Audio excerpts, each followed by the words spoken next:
Now I know that I have ADHD and depression, but then I was just constantly frustrated. How the whole thing actually started was I am anorexic. I'm 13 years in recovery, but I ended up in an inpatient treatment facility. That was the first time I'd ever even heard of seeing a therapist as something people could do. In this week's episode of the Hope to Recharge podcast, we welcome Anna Przy, known on her social media platform as humorous Anna Przy, and iconicized the tagline, "It's called manifesting, look it up." She discusses juggling her life, her marriage, her struggles with mental health issues, and her social media contributions, despite being diagnosed with anorexia, ADHD, and depression. And now your host for the Hope to Recharge podcast, Matana. Hello, everyone. Thank you for joining me here today. You are going to laugh a lot today in our episode. I have Anna Przy. What's your real last name? Przy. You said it was your husband's name. I didn't know I was going to go into the biz. Yeah, I told you you're going to laugh a lot. First of all, I want to give a shout out to my good friend, Alyssa Gross. Not only does she look like you, not only does she have the same sense of humor as you, but she's a good friend of mine that introduced me to you. So I'm not a big social media person. I post a lot on my stories, but I don't scroll because I have no patience. I'm probably ADHD and ADD and all the names that you can put there, all the letters. Ever since we met, I think 5 years ago in this online program, Build Your Life Resume with Jessie Itzler, I told her my passion about mental health and I told her about my podcast. And she was one of my greatest cheerleaders. Whenever there's good content out there, she's like, "Tanai, you have to watch this." So she sent me one of your posts. I was laughing so hard. I got to follow this girl. She's so funny. I think you're one of the only people that I really follow. Like that I go into your account to see, okay, what, because I don't know what. Yeah, you never know what you're going to get. But when I need a good giggle, I go to your account and I'm like, she's the real deal. She just says it all. And why are you so funny? You're funny because you say what we all think and pretend, but you say it out loud. I realized that there was a need for that. People don't just say exactly the way they feel. And that's funny in itself. People just don't talk about it. You just say it. And people are like, "Oh yeah, that's how I felt this morning. That's what happened to me last week. Oh my God, I'm not alone." And what I want to first, before we dive into your whole humor, I want to understand a little bit your background with mental health and why are you so passionate about it? I grew up, I don't think this is any different than most people my age, just mental health wasn't really a thing yet. It was, but nobody was talking about it. I didn't really know that's what I was struggling with. Like now I know that I have ADHD and depression, but then I was just constantly frustrated. How the whole thing actually started was I am anorexic. I'm 13 years in recovery, but I ended up in an inpatient treatment facility. And that was the first time I'd ever even heard of seeing a therapist as like something people could do, or seeing a psychiatrist. That's just like a thing people do. So I was there for a month and I had my first therapist, my first psychiatrist. I know how privileged I am to have had that opportunity because it really, they say 1 month in an inpatient mental health facility is like a year of outpatient treatment. It really catapults you into this like self-care world. And it went from there. And it's obviously still been a struggle every day of my life. Because it doesn't just go away and it changes. And I was so young. I still hadn't gone through like all the breakups and all of the things that happen in your 20s and the stress of I bought my first house and all of that. And my career, of course, which is another one of those things where I felt how frustrating it was because in the workplace, I'm like an anorexic. So I'm essentially a people pleaser who's obsessed with getting everything right. And I just been in my career 10 years now and you're every day stressed, frustrated. The turning point was really the pandemic because I was functioning pretty well under routine. So like my whole life, you go to school, you get your degree, you go to your career and you work every day. It's always the same. And so I was managing. So I never really thought to seek additional mental health help for ADHD. And it wasn't until the pandemic when you were released. I always say they turned the autopilot off. I couldn't work for about a year because I'm in the events industry. Oh my goodness. Yeah. So we couldn't do anything until June of 2021. We were making do with online virtual events and stuff, but I had essentially never had that much time off in my life. It was almost like you couldn't put me back in the box. So when we started going back to work, everything was 20 times harder. I just could not get it straight. That's when I finally went and got an ADHD diagnosis. And now I'm finally medicated. And it's still recent. Yeah. Oh, Really? yeah. Yep. Wow. Yeah. Because I was managing, so it never seemed that important. I knew I was struggling and a little bit sad and a little bit stressed, but I was getting the job done, and you're just going through the motions every day. And it wasn't, until the pandemic, which, like I always say, was a blessing to me Yeah. personally, but a terrible tragedy. Was just, I met myself for the first time, where I wasn't just like going, it was like, oh my gosh, I don't know who I am. Yeah. I spent all that time being who I was supposed to be, and then just focusing on like being healthy or mentally healthy, but never really, what do you like to do? Do you even like your job? Who are you? Then that's like how the internet happened. Yeah. Was that like when I realized I have no idea who I am. I don't know what my interests are. I don't know what I want to do. And that's what I started talking about online. And that's how this whole thing got going. Wow. Yeah. I have a lot of questions. I'm going to go Yeah. one at a time because as you're talking, I'm like, wait, but what about that? What about that? At what age did you give in, I guess, to the idea that something's not okay and you went into the facility for anorexia? 19. And how did that happen? I was a college athlete. Yeah. I need to go like 10 steps back. So I was a runner. I ran track and cross country, and Oh. I was running as a freshman and a sophomore, and I got injured. When Mm. I got injured, obviously, like I was really struggling with this. I had never not had a rigorous, regimented daily workout routine, and I couldn't run anymore. So I panicked. I ran away. I moved to Florida, which was probably a sign that I wasn't quite well. I had always had an eating disorder, probably since I was 6. And your parents didn't notice, want to do something about it? No, because a lot of people, one of the biggest things is if you don't look like you have an eating disorder, nobody thinks you have an eating disorder. Oh. Which is a huge stigma around it. I think it's something like, I'm probably getting it wrong, but it's 80% of people with eating disorders aren't underweight. So yeah, nobody thinks there's anything wrong with you. If you are of average size, you appear to eat sometimes. But as a teenager, you're out of the house from 7 a.m. to 8 p.m. with your activities and everything. And I didn't really realize that's what I was doing either. We were raised in diet culture. So restricting and counting calories was what all the girls were doing. Exactly. So it just never came across that way until somebody reframes it for you. And it's, you're very sick. And you're like, oh, no, I'm fine. I'm an average teenager and we all do this. Yeah, and I really did. I felt like a very average teenager. I felt like I was doing what everyone else was doing, but maybe I was doing it more, or I'm not sure. But yeah, when I went to Florida, it got worse and it turned to binging and purging. I stopped going to school. And at one point I just was like, I didn't know what was wrong with me, but I was like, something is wrong with me and I need help. So I went to the campus mental health at the University of South Florida. And they're like, we can get you in next week. And I was like, no, this is urgent. Yeah. And it reminds me just of me in general. It's nothing or all at once. So I was like, no, something's wrong with me and I need to fix it like today. Right. So I was looking up just like places, mental health places. And there was a counseling center near school and they got me in for a consultation same day. And I talked to them for 30 minutes and she was like, I'm going to recommend an inpatient stay. Really?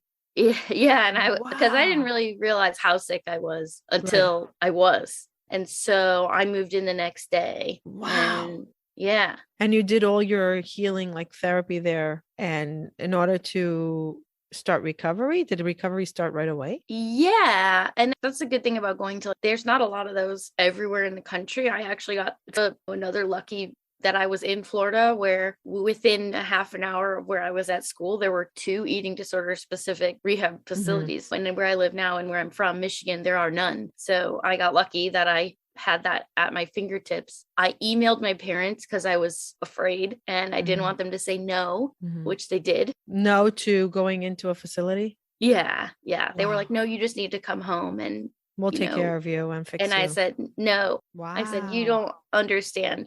So I was like, I'm going and you can come try to get me or whatever, but I'm going. I moved in the next day. Yeah. What's nice is they do all your medical stuff too. I had like osteopenia, you're on your way to osteoporosis, but in general, I didn't do too much damage to my body, which was great. And then, yeah, you have your nutritionist and your therapist and your psychiatrist, and that I'm also a people pleaser and a perfectionist. So I was determined to be the best at Oh, recovery. wow. And were you? No, I wanted to be, but I was also still, now I know looking back, like I also still did have an undiagnosed ADHD. Like I Right. was neurodivergent and didn't know it. So there was still, I wasn't that good at recovery. I tried, but when I got home, I got another therapist here and kept working on it. But the interesting thing knowing now is there's a huge correlation between ADHD and eating disorders. That's what I was about to ask you. Yeah. So it makes a lot more sense now where I wonder if I had been diagnosed as a kid, like how different could everything have? But I always say it's about readiness. And when we want to start recovery or are really going into understanding what we're going through. And for some reason, it always happens exactly when we're ready. Yeah. And I've said that too. Like it had to happen how it happened. Right. There was no other way. But it is interesting. It is interesting to see the relationship. So you said you were also diagnosed with depression. Is that does that also come with an eating disorder? I don't know that those go hand in hand all the time. They ADHD and depression do. Interesting. Because it's a really frustrating way to live your life if you're not taking care of it. And that frustration get deep, dark in the deep holes, and they just feed off of each other. But I was diagnosed with depression in treatment. So that came across to everybody from the beginning. Yeah.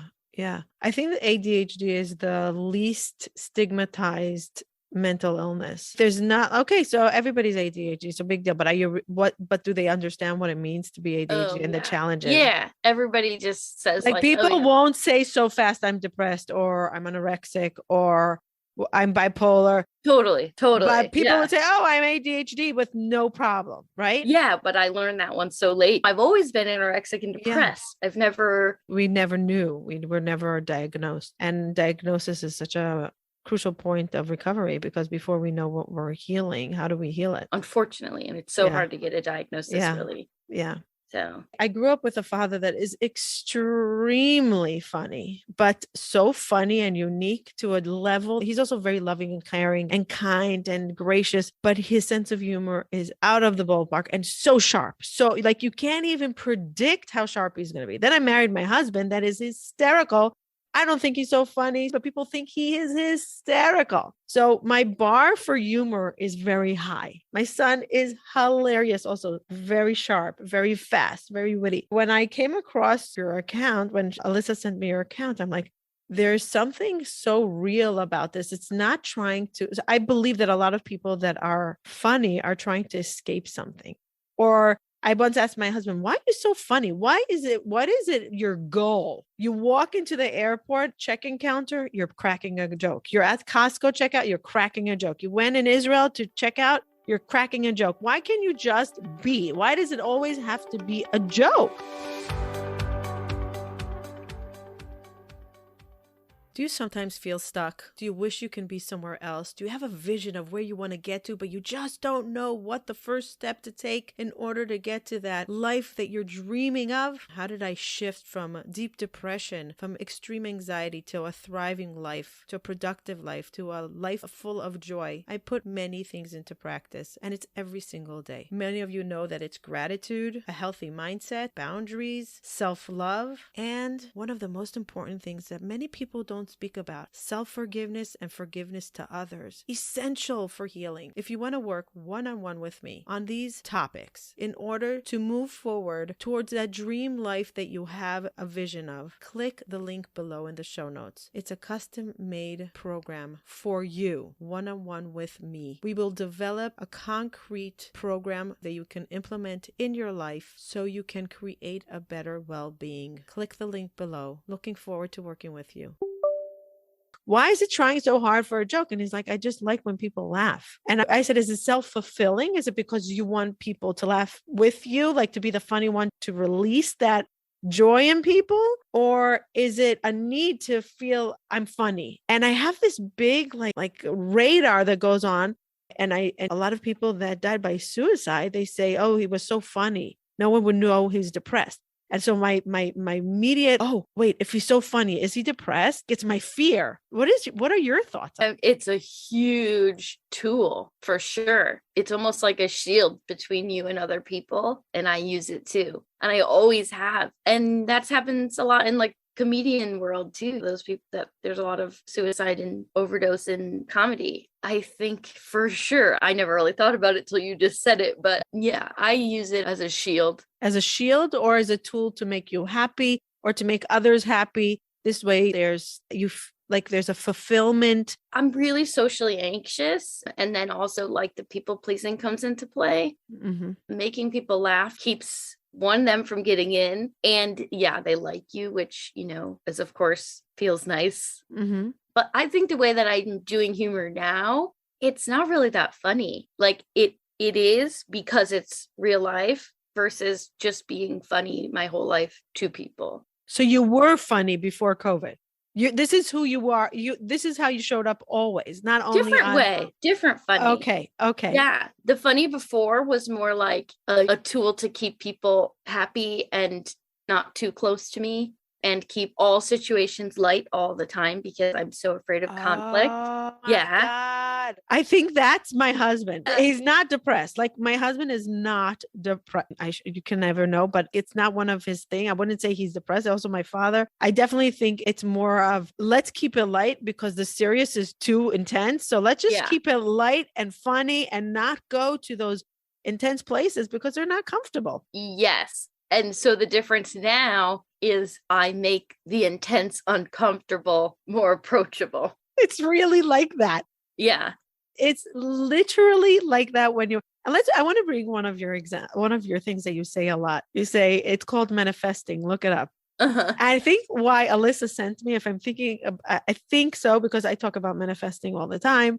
And because the way I recovered when I was very depressed and very anxious, panic attacks in and out of the hospital, I had 3 children already at the time. I was 32 or 33. And I just wanted to live again because I was living life very well before. I never thought that I had anything. And then I came across The Secret, the law of attraction. And I'm like, is this real? Is this real? Is this real? I need it to be real. I need it to be real because then my mental illness is in control. I can control my mind. I control my thought. I could control my environment.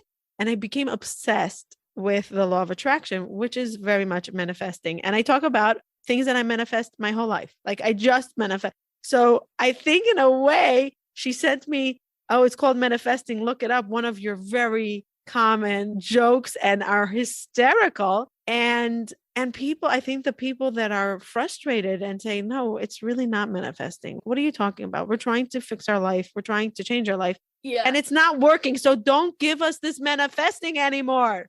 So tell me what's the joke tell me your thoughts behind this and why you say it so often. I think so. How it started was it's a joke and it's always been a joke. There are a lot of people who come in and say, this isn't like really how you manifest. Like you need to, and I'm like, I got it. But for me, I am essentially just saying the things I want out loud, which I think sometimes is really scary, but also makes them real. And then the joke is it's called manifesting because the things I'm generally asking for are dark. Yeah. Well, give us an example of like the very first one I ever did was I don't want to do things. I don't want to do things. I want to do no things. And then it's called manifesting. Look it up. And everyone's, oh no, don't ask for no things. That's how you end up with nothing. And I was like, I know, but don't you have those days you just like, you want to do absolutely nothing. Like I want to lay here, think about nothing and feel nothing. And I'm just overwhelmed and exhausted. I don't know that I knew that people had never seen stuff like that before. Like people being like, I just don't want to make decisions anymore. I don't want to do things. I don't want to make decisions. I don't want to just say things I don't want to do. It's exhausting. Yeah. We even have it on one of your profiles, very tired or always tired. Very tired. Very tired. Yeah. And I related to that because I feel like I say it a lot. I'm so tired. And people are like, you're tired? You do so much. I said, yeah, but it doesn't mean I'm not tired. It doesn't mean that I wish. One of my kids make fun of me that one of my greatest wishes is to go into a room, lock the door and just be in bed and see no one and talk to no one for 24 hours or 2 days. Just like it's a dream of mine. And I'm like, really? You do so much. I said, just because I do a lot doesn't mean that I don't. Now, listen, I've been in bed for many months with depression. I have a good relationship with my bed. What it used to be my hell. Now it's my joy. And I think that's healing, that we no longer see our bed as a threat. We could see it as a joy. Oh, I get to be in my bed. I think I always thought of like rest as a dirty word. And now I'm like, no, all I want to do is rest. Why did we think of it as why do we think of it as laziness? I work on it with my EFT practitioner a lot. I say I'm lazy and people are like, you're lazy. I said, yeah, I really think I'm lazy because I can sleep in on Saturday afternoon and on Saturday morning. I love it.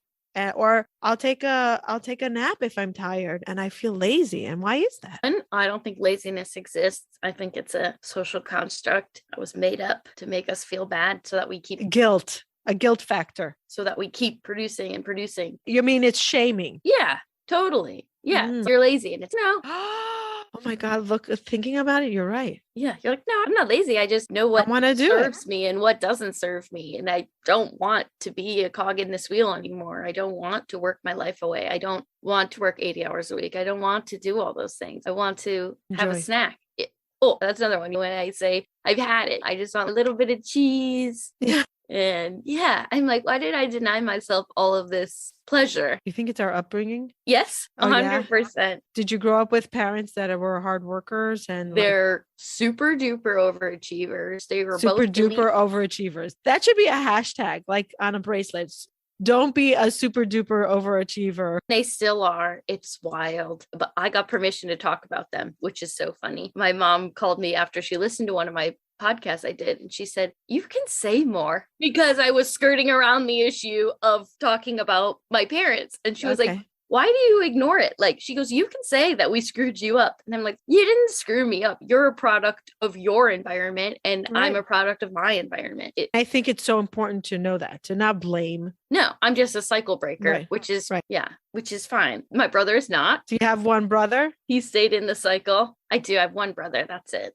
Okay. And what were they doing as super duper achievers? So they were both elite triathletes in the 80s. So they were doing like the Ironman circuits. And so just one way is fitness wise, they are still very active, very competitive. So maybe wait 1 second. So before you go on that, just going back to your original story, that when you had your injury, it was basically you couldn't become them because you don't have the tools, so that you felt literally broken, not physically, but literally broken. I will never be able to be the achievers that they might dream that I will be, or follow in their footsteps, literally follow in their footsteps. Yeah. Because I can't. So I'm broken. And maybe that spiraled the whole thing to losing yourself 100%. And going to eating disorder, like intense eating disorder because of that. Definitely. Yeah. There's a lot of wanting to live up to I lived my whole life to try to impress them. And now I'm like, oh, that was silly. And so exhausting.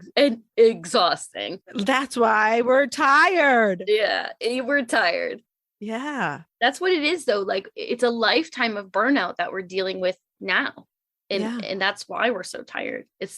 We went an entire lifetime of living in a society and just being a product of our environment and the way that we all run like little machines. It makes sense that if you ever stop, you're going to hit the wall pretty hard. So besides that, what were they doing besides? So my dad is an entrepreneur. He built his business, his company from the ground up when he was in his 30s. He's very successful. He started a retail store and an event company. And you were working for him? Yeah. Okay. So you're like, if I can't be an athlete, I'll at least work for them and make them proud over there. He sold his company in 2014 and made a lot of money. And then my mom, on her side, she was a nurse, didn't like it, went back to school, became a nurse practitioner, liked it, but wanted to do more, went back and got her doctorate. No way. Yeah. And so she's still working.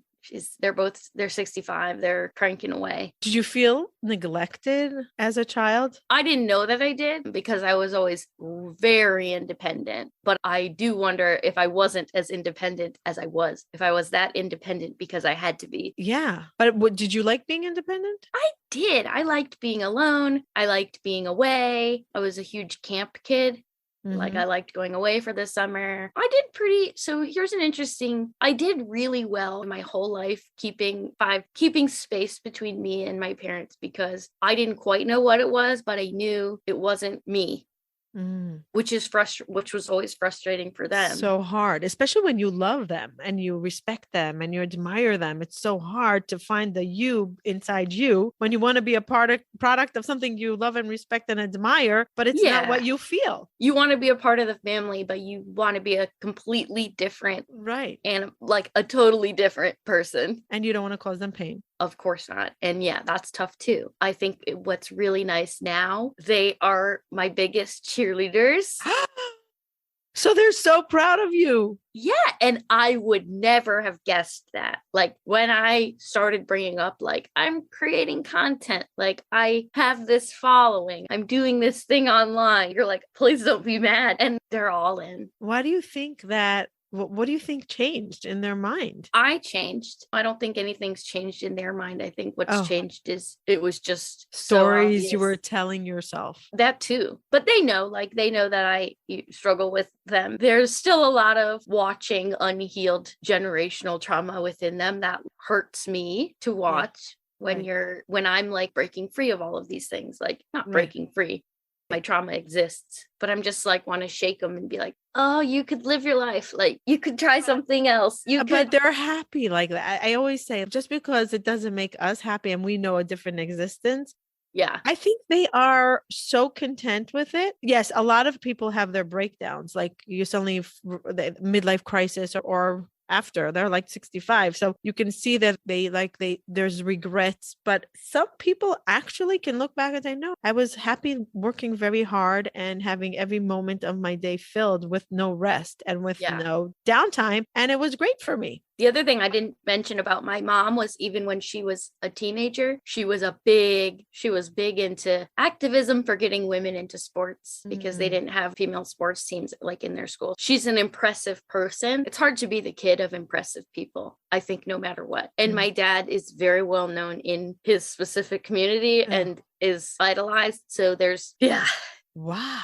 So now you're becoming famous on your own within a year. You didn't have to go get your PhD to become famous, and you didn't have to become an activist. You did what your passion online and not 20 hours a day, and you're becoming very famous. You went viral. I am getting there, I think. It's tough. I don't even know. I'm just starting to get some brand deals and stuff. So it's happening. I'm still working full time. So that's a little complicated. Where are you working full time? I own the event company that my father used to own. Oh, okay. So you took it over. So you didn't stay away from it. I like to specify that I paid for it. Obviously, I have a little complex about like people thinking things were handed to me, but because they weren't. So my brother and I are in a buyout. We started in 2018. So you work with your brother? Yeah. My brother's my business partner. And what is it like to work with him?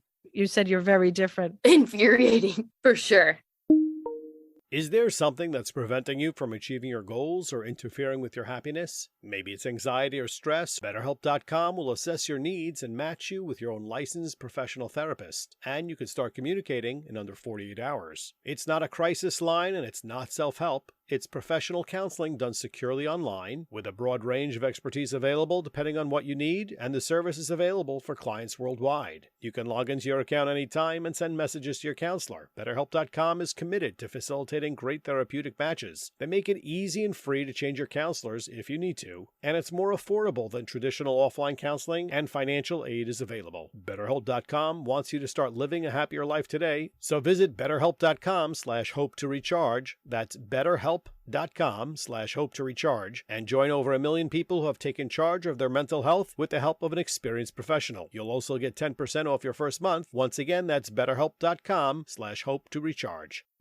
So you did go back to the event business after COVID. It's not like you stepped away. I'm really well suited for the tasks that are required. I'm really good at the job. I am trying to stay passionate about it. It's getting really hard. I made a video just yesterday about I have too many balls in my court right now, and it's very hard to give all of myself to all of them. So I'm struggling at work to give 100% and online 100% and my home and my husband 100% and my friendships and family relationships. So that's yourself. Yeah. And me. That's what I was saying. And I still need to brush my teeth and shower and like, oh my gosh. Maybe you're not doing so well with manifesting less. No, I'm not. You got to go back to the drawing board and look up manifesting on, I want to just lay in bed. I do. I think I'm in a transitional, you're talking to me in like a real transitional, spooky, scary time for me where I'm trying to figure out my next steps. And that's okay.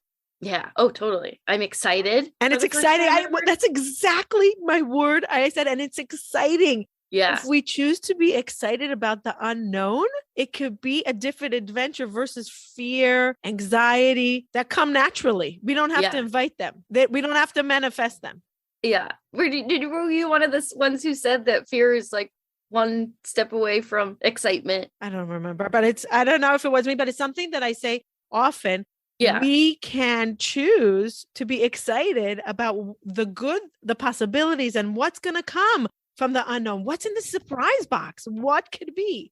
So our mind naturally goes to the disaster, naturally. Oh, what if this was? What? So we don't have to give it more energy, but we could give the excitement more energy and dwell there and say, okay, what is in that little surprise unknown? I'm very excited. I'm like, of course, nervous because I don't really know what's next for me or where this goes or where I go, or if I was to leave my job, how does that work? Yeah. Transitions. There's a good book about transition and how that transition gap.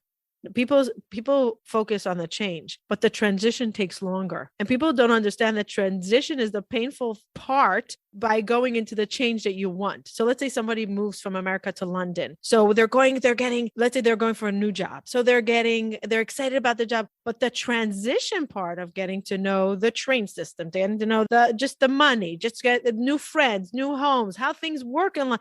The transition can be difficult to a change that we really want. Yeah, that's what somebody goes, oh, what do you think your timeline is like on making a change in your life? And I said, a year. And they go, oh, so not like soon? And I was like, no. Because you're giving it and also you're letting it develop on its own and see how things fall into play. And I think that's part of mental health, knowing not to obsess about it and to just sit back and say, okay, it's okay if it takes time, and just to see it unfold and be okay with it. Yeah. Life is just hurry up and wait. And that's never going to change. Yeah. When did you get married? 2015. 7 years. Yeah. Wow. Did you always know you're going to get married? Yeah. Yes. If you asked me my whole life, I would have been married a lot sooner. I thought I would be married and have kids at 24. And that was another dream. It wasn't a real dream. Like now I look back and I'm like, whew. Yeah. I'm glad I didn't do that, but it was something I thought I always wanted. And then that's another one of those things you come to realize I didn't want that. I thought it was what I was supposed to want. Love how you said that. Exactly. Yeah. And there you know are so what? many things. Yeah. Like that. I thought I was supposed to want this. I thought I was supposed to want that. And I didn't want those things. Yeah. I just posted yesterday. It's okay to change our minds on things that we were very passionate about.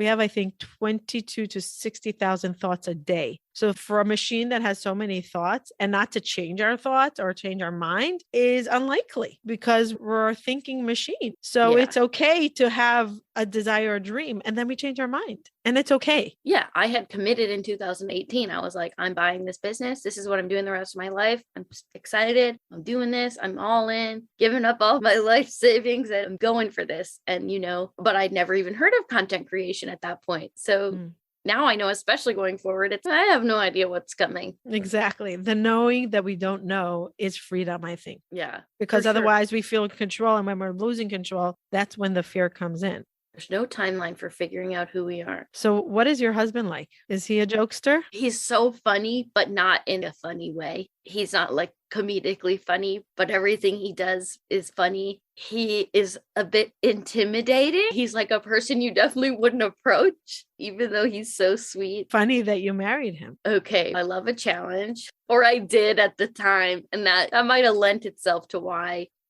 I picked him. I saw him and I was like, that's the one. Wow. I was like, that's my challenge. How did you meet? At a party. He came into this party and he didn't say a word. And he walked in with a case of Budweiser and he was wearing like a neon orange sweatshirt and he sat in the corner and just started drinking by himself. Now I know that he was just like so uncomfortable. He was invited to this party. He didn't know anybody and he like panicked and he sat in the corner. But at the time I was like, whoa, look at that cool, confident guy. Like he just walked in, made himself at home, sat down. And you approached him? I did. I ran up to him and hugged him and said, thanks for coming. And I didn't know him. Wow. How long did you date? 4 years before we got married. So you knew each other well. So he knew about your whole recovery. Yep. Yeah, he met me pretty close to after that. We met when we were 23. So okay. You got married still young. Yeah, still very young. Yeah, still very young. What's he like with supporting mental illness? Oh, he probably wouldn't like talk to somebody or get his, but he's all in on mine. He's supportive to you. Yeah, he's super supportive. Oh yeah. And he doesn't deny illnesses or like he knows who you are and yeah, he was the one who I think this was 3 or 4 months ago who was like, you need to talk to somebody. Okay. Because I think I was in a really bad place and he just recognized that he was out of his league. Wow. After COVID or like when COVID was winding down. Yeah. And I had a really rough time. And I'm on antidepressants now, and that is great. But yeah, I was in a deep hole for a while. Wow. I think I remember texting you a few months back. I'm going to look at the chat. Like I saw that there was, and I said, maybe you need Florida and not snow. Like for me, depression and cold go together. I don't know how you live in the cold, but you embrace it. You even go barefoot in the snow. Yeah. You go barefoot in the snow. You literally embrace it. But for me, I'm like, oh my God. Of course someone will be depressed. No, it was obviously projecting my. It doesn't help. It doesn't help at all. The first day the sun came out, you're like, I'm cured. Exactly the feeling. Yeah. And there's like the other day was very cold here in New York. But it was right after, I was in Israel and in Florida, which was beautiful. And then I come back and I'm like, what the heck happened to me? I said to my husband, Ari, I feel like the tin can. I can't move. My bones are not moving. Something's wrong with me. I said, no, maybe it's just that it's 20 degrees outside and my body just doesn't do well. Yeah. And I'm like, wow, I can't wait till spring really comes and the sun. And the first day the sun came out, it was like 50 something degrees. I'm like, oh my God, it's all gone. I'm good. I could do it all. Yeah. Yeah, I sat outside and I was like, it's perfect. I love it. Exactly. So tell me some of your best line, the most popular little clips. And your clips are less than 30 seconds, right? Almost always. Yeah. Almost always less than 30 seconds. So which ones are the most popular? I have like little series. And obviously I don't like to get stuck in a hole, but I'm definitely stuck in the manifesting hole. No one's going to let me give that up. Yeah. But I love doing it. And it's called manifesting, and where I literally just say exactly how I'm feeling in that second. moment. Yeah. So you don't plan it. You wake up in the morning and like, hey, what am I feeling? Yeah. What I wish for. I'm going to go outside. By the way, Anna wears this terry robe, this gorgeous terry robe, and it's constantly snowing outside where she is. And she runs out barefoot, looking up to the sky, talking to the above energy and saying what she wants. And then she's like, it's manifesting. Look it up. And then I added the daily intentions because there wasn't always something I wanted, but when I say, I will believe I am as cherished as a chicken finger, or like, today I believe that I am a kick-ass little hottie. And I like those too. Those are more upbeat and they leave you in a better mood versus like when you lay on the ground and you're like, I've had it. The one that just went crazy was the one where I said, if you were thinking about putting anything else on my plate for the rest of this week, I won't be doing it. It's still like going. It's still popping up constantly in my notifications. And it's from 3 weeks ago. Oh, wow. And then the other thing, like I try to approach mental health in a really digestible, realistic way. And sometimes I don't even use like terms because people are like, I don't have mental health issues, but I'll say pre-worry instead of anxiety. Like you got to stop worrying about things before they happen, or I just try to make things more real. You feel heard. Yeah. And that same thing. It's how I'm feeling that day too. Yesterday I made about the post about dropping balls, and it was like, I missed a meeting at work. I felt terrible. Plus I'm not keeping up. I've been trying to get this media kit put together forever. I just feel like I'm not keeping up. and my house is a mess. But then at the end, like mostly my reminder is that you still matter. All these things can be happening. You can be doing all of these things. And your instinct is always going to be to drop yourself. Like, I just need to work harder at everything else. And then I say, keep it up, cutie. I'm proud of you. And everybody goes nuts. They always say, it's so adorable. It's they say, when you say it, I believe you. And somebody goes, lots of people are like, I need this as my alarm clock in the morning. Like, isn't it great to bring so much joy to so many people that are going through a hard time? Yeah. It's not just to the average person. It's to the person that's really struggling to have a good day. Yeah. How rewarding is that? That's the coolest part. And it's what keeps it going. I never really thought I had anything to say, which, now I know is not true. But if you asked me, I don't have anything to say that people haven't heard. And then slowly I'm realizing that's not true. Everything I say, there's somebody who needed to hear it. And that's so cool. Wow.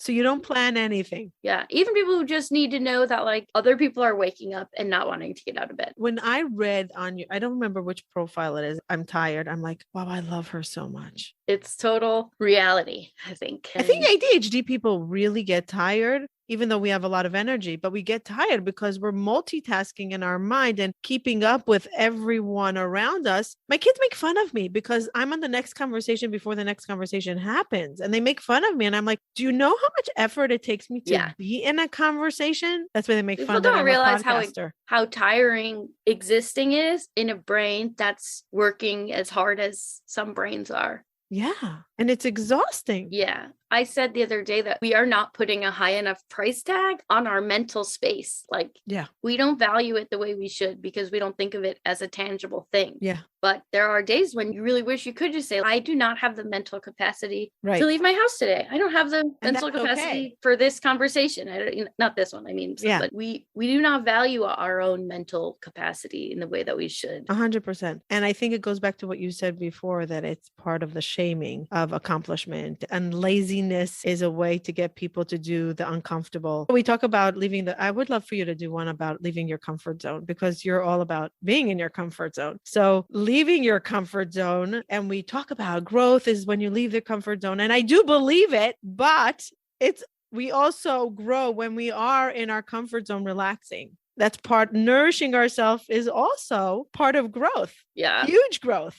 Rest. Right? I'm a huge proponent of rest. I don't know if you follow the Nap Collective, but their thing is that rest is radical. It's one of those, it's also not valued. The growth that can happen when you actually take care of yourself and eat and sleep and drink water. And it's always the first thing to go for me. And the difference it makes if you actually take care of your body I hate that it's true. It's so frustrating that those simple things, like if I go for a 30-minute walk, I feel better. Yeah. And it's that stuff we fight. Like, I don't have 30 minutes to go for a walk. It's okay. But just think how much more time and space you'll have if you grow and heal as a person. You'll have way more than 30 minutes. You'll have a lifetime. And it's true. I think leaving a comfort zone, I think for me, it was a lot of just realizing I don't know anything. That was the comfort zone. It was like, I know this and this is what I'm doing. Now I'm like, I don't know what I'm doing ever. Wow. And I'm doing my best. Yeah. Who are your mentors? My mentors? If you have any. Oh, that's so nice. Oh my God. He's like the most Zen human being on earth. Like, he's so calm. He never rises above like 2. Wow. He's so level-headed. And for me, that changed everything, where he's like, why are you upset right now? What's that doing for you? Is that helping? Like, the other thing that he really taught me a lot about was boundaries. I don't want to go, but we have to. And he goes, why do we have to? Oh, I love that. And I was like, what? Yeah. We don't have to go? We don't have to please them? No. If we don't want to go, why would we go? And I'm like, exactly. And he's like that across the board. And I just am lucky I always say I feel giddy, like still when I see him. It's only been 10 years, but I think that's rare. It's beautiful. To have a crush on him. That's beautiful. Like that. My mentors, as complicated as my relationship is with my dad, he is one of the most inspiring people in the world. Really? He has no fear. He has always gone after whatever he wanted. Maybe that's the way I perceive it. Maybe there was more fear, but I don't know. He's just never been afraid to He didn't show Yeah, it. he's He never been conquered it. afraid to fall. He just goes for it. And even like Amazing. having worked with him for so many years, he'll want something and you're like, that's unrealistic. And he just calls the person and we want this. And you're like, oh. Wow. Just that, like that, all they can say is no attitude. I'm working on it. All somebody can say is no. And that's it. They say no. But I'm so fearful still of that, like approaching a situation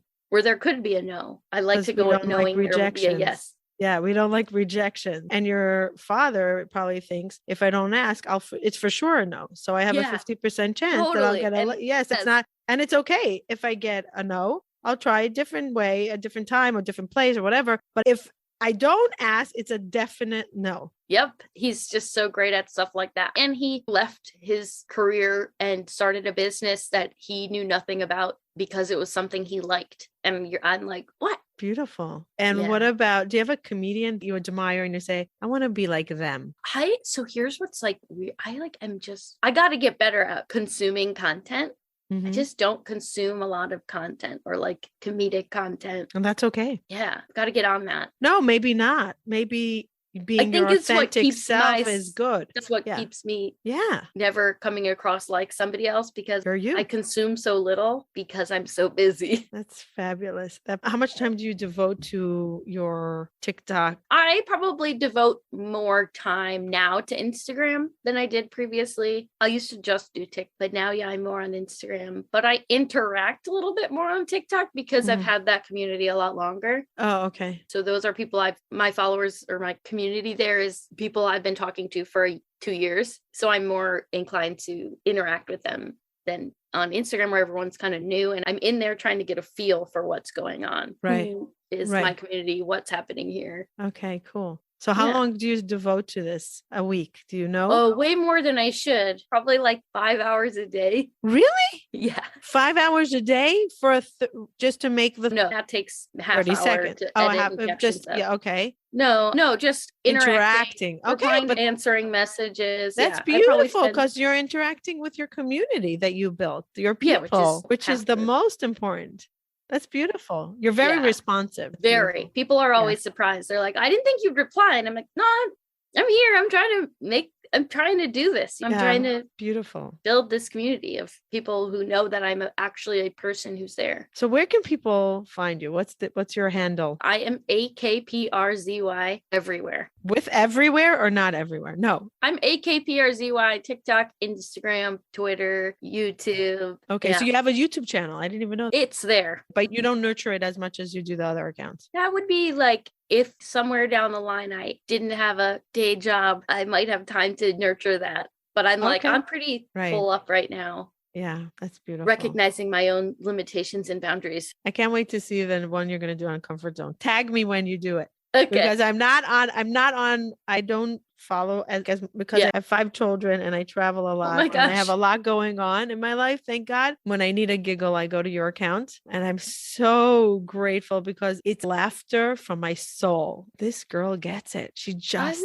gets it. What a great feeling to just put a smile on so many people's hearts when life can be so difficult. Thank you. That's so nice. I want to meet your father. I want to meet your mother. I want to meet your husband. Let's do a get together. How's that? Yeah, we will. Come to New York for a Shabbat dinner. Yes. We do it every week. That's our time. Yeah. That'd be amazing. Here's the news. The sun will not heal you. It will maybe help you through a blues for a moment. Yeah, but you got to do the work. And unfortunately, you have to do the work. You can't escape it. Like it comes with you everywhere you go. Wherever you go, there you are. Yeah, exactly. Wherever you go, there you are. That's a beautiful saying. Is there anything you would like to wrap up? Oh, you know what? I have one more question. What does recovery look like to you? Recovery or healing? Recovery. What does that mean? Does that mean that you recovered and everything is in the past? Is it constant work? Is it going back and forth? Is it falling, getting up? Recovery is for me right now from a lifetime of burnout. It's rest. It's trying to really get good actual care and rest that I never really got. And then what recovery would look is peace. Constant peace in the heart. Yeah. Wow. Beautiful. No turmoil. Yeah. Which I think life is about that, because when we don't have the lows, we don't have the highs, but less of the drama, of the pain. Yeah. And the intensity. Yeah. I agree. Anna, thank you so much for joining me here. and for Thank you for having sharing me. your beautiful journey. And every time I'm going to rest now, I'm going to think of you. Yeah, I love that. Check Anna out. Follow her if you need a good giggle, a good laugh, feeling not alone in this really ups and downs of life. Go follow Anna. Thanks for joining us. Bye till next time.